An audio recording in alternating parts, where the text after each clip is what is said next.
திருவண்ணாமலை அண்ணாமலையார் கோவிலின் திருக்கார்த்திகை திருவிழாவிற்கு பக்தர்களின் நெய் காணிக்கை தொடங்கியுள்ளது. அதை அண்மை செய்தியாக பார்த்து வருகிறோம். நெய் காணிக்கை செலுத்தி மாவட்ட ஆட்சியர் மற்றும் முன்னாள் அமைச்சர் செஞ்சி மஸ்தான் ஆகியோர் தொடங்கி வைத்துள்ளனர். கூடுதல் விவரங்களை செய்தியாளர் மணிகண்டன் வழங்க கேட்கலாம். வணக்கம் மணிகண்டன், இந்த நெய் காணிக்கை குறித்த கூடுதல் விவரங்கள் என்ன?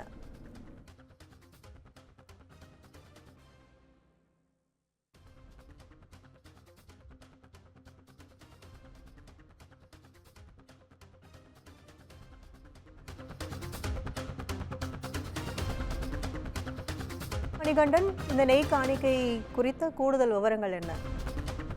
வணக்கம் கற்பகம். உலக பிரசித்தி பெற்ற பஞ்சபூத தலங்களில் அக்னி தலமாகும், நினைத்தாலே முக்தி தரும் தலமாகும் விளங்கக்கூடிய திருவண்ணாமலை அருள்மிகு அருணாச்சலேஸ்வரர் திருக்கோயிலில் திருக்கார்த்திகை தீப திருவிழா கடந்த 4ஆம் தேதி 63 அடி தங்க கொடிமரத்தில் கொடியேற்றத்துடன் சிறப்பாக நடைபெற்று வருகிறது. தொடர்ந்து 10 நாட்களும் காலையும் மாலையும் உற்சவம் நடைபெற்று வருகிறது.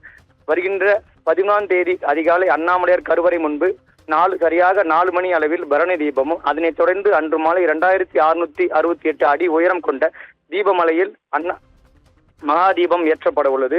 13ஆம் தேதி ஏற்றப்படும் மகாதீபமானது தொடர்ந்து 11 நாட்கள் அண்ணாமலையார் ஜோதி பிழம்பாய் தீபமலையில் பக்தர்களுக்கு காட்சியளிப்பார். இதற்காக மகாதீப கொப்பரையில் 4500 கிலோ நெய் மற்றும் 1500 மீட்டர் காடா துணி திரியாக பயன்படுத்தவுள்ளது.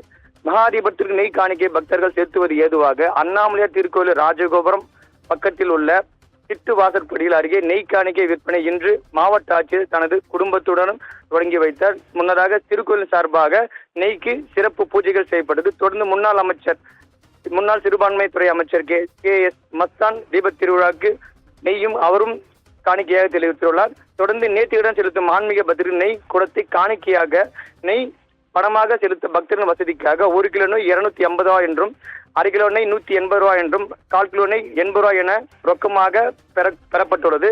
தொடர்ந்து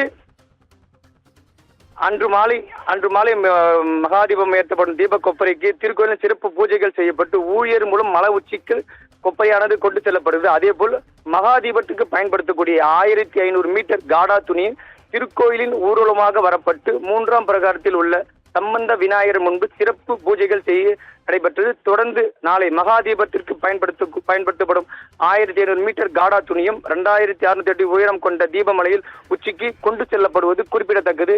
கற்பகம். கூடுதல் விவரங்களுக்கு நன்றி மணிகண்டன்.